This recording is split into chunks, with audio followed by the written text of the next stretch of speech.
Sometimes when we're multiplying out polynomials, in certain cases, we can take advantage of some patterns that cut down our work a lot, right? There's some patterns in the same way that if we're solving quadratic equations, the quadratic formula cuts down our work a lot as opposed to having to go through completing the squares or something, right?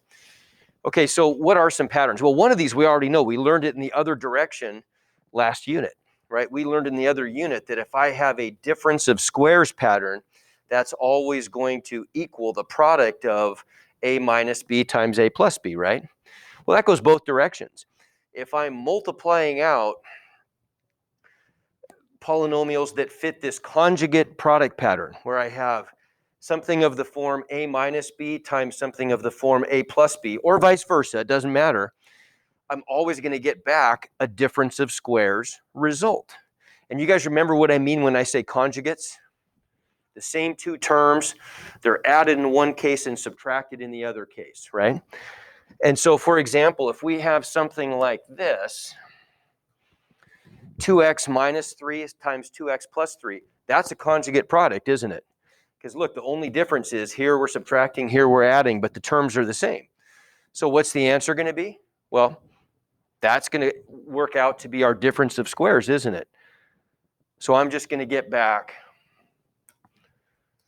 this is like a minus b times a plus b, so I'm going to get a squared minus b squared as my answer.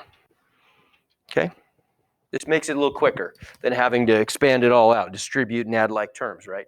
So this is going to give us 4x squared minus 9. Okay? Thumbs up, thumbs down, thumbs sideways. Good on that? Okay. All right. Okay, what about these? Now, if we've got, these are called binomial expansions because look, I've got some binomials. They have two terms, and we're taking these binomials to various powers. Okay, how do we go about doing that? Well, turns out that we use this enough that we want to memorize the most common binomial expansions. So when we're going to do an a plus b squared pattern or an a plus b cubed pattern, those I'm going to have you memorize. Everything else we don't need to bother with. We'll use a trick. Okay, here's the trick. The trick is we're going to use something called Pascal's triangle. It doesn't seem like much, but there is a tremendous amount of math invested in this one little simple structure that we're going to build. How do you build Pascal's triangle? Well, you start off with a 1, okay? And then we're going to work our way down this pyramid shape. As you go down to the next row, the numbers in the next row, you're always going to increase the number of elements by 1 each time you drop down. So there's 1 element in the first row, there's 2 in the second, 3 in the third, 4 in the fourth, and so on, right? Okay, so how do we get these numbers? To get the new numbers, you always add up the numbers above to the right and above to the left. Well, there is no number above to the left here, so we just add up the number above to the right, which is a 1. Same thing here. Above to the left, I have a 1. Above to the right, I have nothing. I have a 0, right? So I get a 1. Pretty boring. Go down to the next row. Same thing here. Above to the right is a 1. Above to the left is a 0. So that gives me a 1. But in the middle, finally, I get to add 2 up. In the middle, I'm going to get 1 plus 1 is 2. Over here, I get 1 plus 0 is 1. So let's keep going. Help me out here. What's going to go there? 1. Good. And I'm going to get a 1 there, aren't I? I'm always going to get 1s on the edges of this pyramid, right? Of the triangle. What number goes there? 3. Okay. What goes there? Okay. Notice that we're getting a symmetry. The numbers are symmetrical about that midline, aren't they? You see what I mean by that? Okay. So what goes here? Well, we know that's a 1. What goes here? 1. Okay.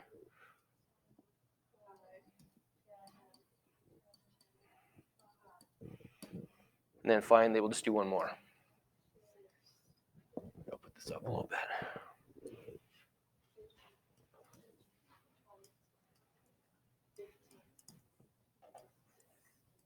Okay. Okay, so what do those mean? First of all, let's define the rows. So for reasons that you will understand in a second, the first row is going to be called row 0. The next row is row 1. This one is row 2. And you know that the number of entries in each row is always going to be the row number plus 1. Another way of thinking about that is if I have one entry here, I have 1 minus 1, which is 0, defines that row. If I have 3 entries, then 3 minus 1 is 2, so it must be row 2. Okay, why? Here's why. Here's what those things mean. What they're doing is they're giving us the coefficients of the various binomial expansions. Okay, that's in disguise. That's really what all the entries in Pascal's triangle are doing. So row 0, for example, was just a 1. Well, that's because what it's telling us is if I took something like x plus y to the 0, what's the coefficient that goes? Well, it's 1. Anything to the 0 is 1, isn't it? Okay, let's go down to the next row. X plus y to the 1, that's telling me the coefficients of what I get when I FOIL that out or expand that out. I get a 1 times x plus a 1 times y. There's my coefficients. Okay, now it gets interesting. If I multiplied out x plus y times x plus y, what would happen? Well, I would get x squared plus 2xy plus y squared. So if I start with whatever the first variable is, in this case, x is the first variable, y is the second variable, right?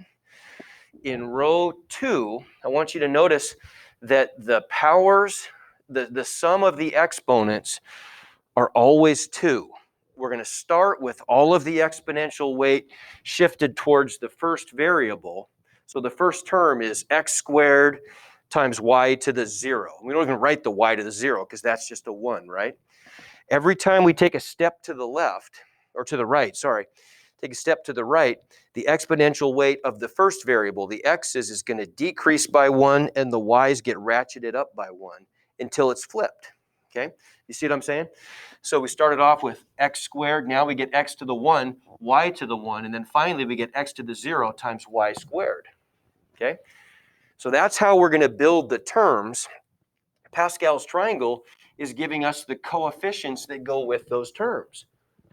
How cool is that, right? So then if we do something like x plus y cubed, well, we're starting off, first term, we're getting all the weight with the x's, so it's an x cubed. Next one's going to be x squared y to the 1, then x to the 1, y to the 2, and then finally y to the 3, right? The coefficients that go with that are those guys. It's 1 times x cubed plus 3x squared y plus 3xy squared plus 1y cubed. See how that works? Okay. So then this is what we get for our rows 2 and 3. Okay. If we take something like the quantity a plus b squared, we always know the coefficients are 1, 2, 1, and so we're going to end up with a squared plus 2ab plus b squared. You might remember that from Algebra 1. Remember that expansion from Algebra 1? That's where it comes from. I mean, it comes from multiplying it out, but we can see it in Pascal's triangle. This one you probably don't remember. This one I bet you didn't memorize. A plus b cubed would just be a cubed plus 3a squared b plus 3ab squared plus b cubed. It's row 3 of Pascal's triangle. Okay, those we memorize. The other ones we don't. We just use Pascal's triangle. Okay, so what would, for example, what would a plus b to the 5th be? Let's write down, okay, let's see if we just walk through that. What would a plus b to the 5th be? That's a row 5 Pascal's triangle issue, right? So what's the first term going to be? A to the 5th. So it'd be 1 a to the 5th, which we would just write as a to the 5th. Okay, what's the next term going to be? There you go, good. 5 a to the 4th b. Because the exponents always have to add up to 5 because it's the 5th row. Okay, next term.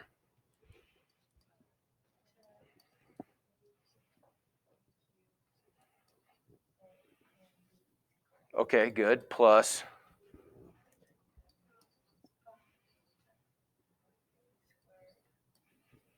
there we go, plus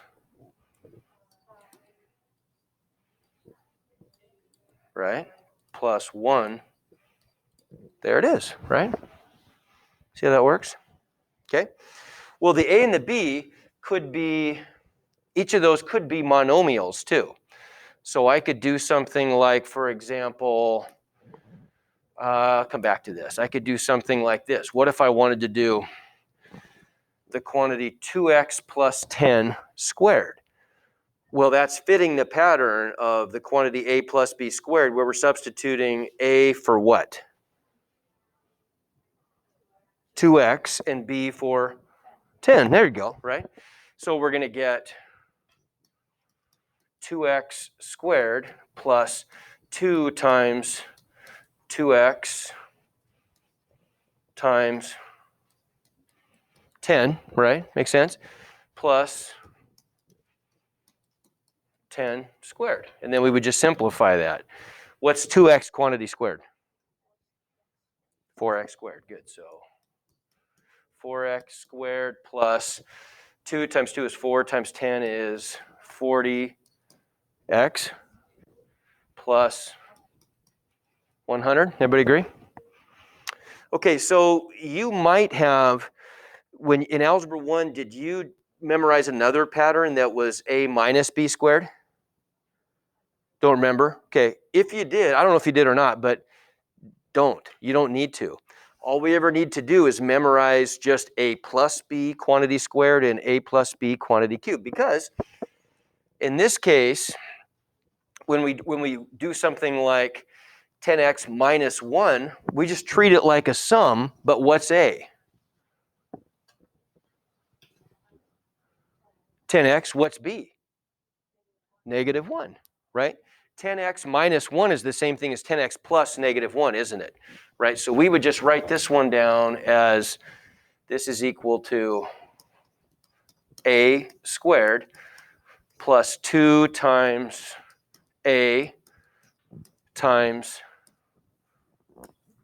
b, right? Plus b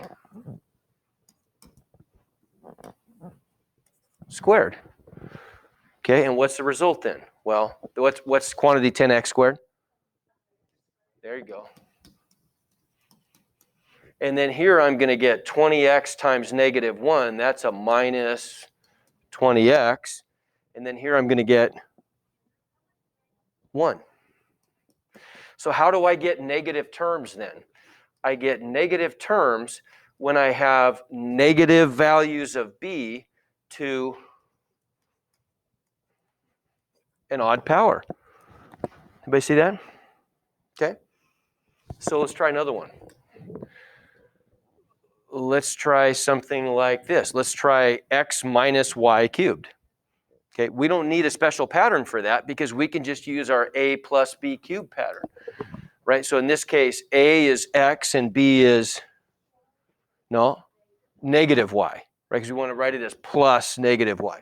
So I'm going to get x cubed plus 3 times x squared times negative y to the 1, right? Plus 3 times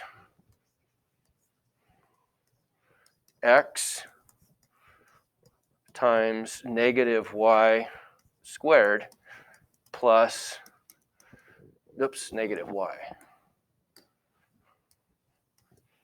cubed. And look what we get here. Every place where I have a negative to an odd is going to give me an odd term, or negative term, right? So what do my answers look like then?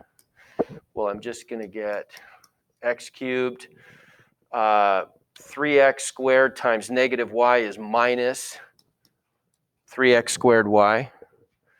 3 times x. What is the quantity negative y squared? Positive y squared. Good. So I'm going to get plus 3x y squared. And the quantity negative y cubed? Negative y cubed, isn't it? Yeah. Okay, good. You got it. All right.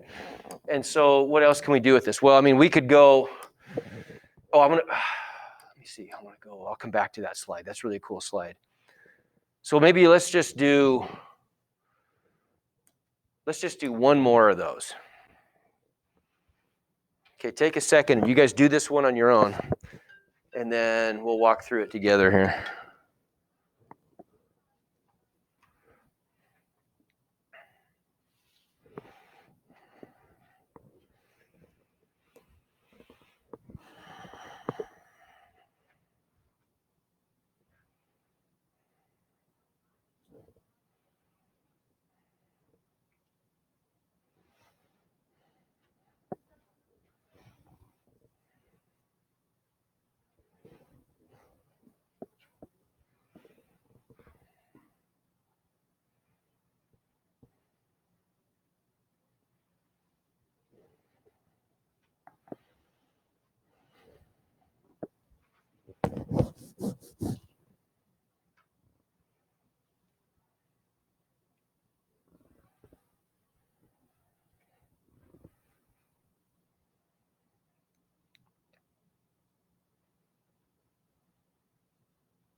Okay, so if we think about this as a binomial expansion, A is 10x, what's B?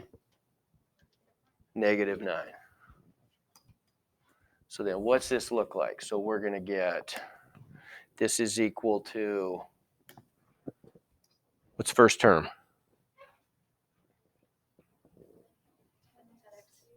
Okay, good. The quantity 10x cubed plus what? 3 times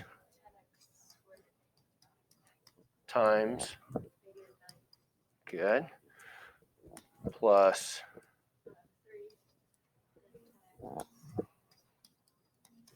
times good, plus good, negative 9 quantity cubed. And if we simplify all that, what are we going to get? So first term, 10 cubed is, there you go, 1,000 times x cubed. And then here we're going to get, look, we're going to get a minus, aren't we? Because I have a negative number to an odd power. So I'm going to get a minus 100, 300 times 9 is what, 2,700? And I'm going to get an x squared, aren't I? Notice that the powers of x are just dropping by 1 every time, aren't they? Plus, I get a negative to an even power, so that's going to be positive. I'm going to get 30 times 81. So 30 times, probably an easier way to think about that would be 810 times 3, which is, what's that going to be? 2430, is that right?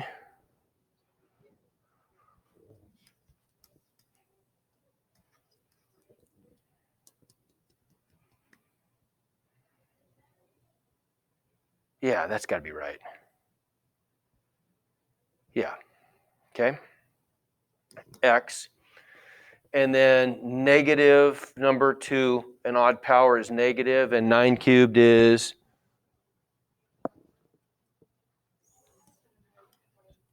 $729, that's it. Yep. Okay, good. There it is. All right, so if you look back here, I'll show you something kind of cool about this. There's some interesting things going on. If you look at this second diagonal, you notice that the second diagonal, the numbers give us the row numbers, don't they?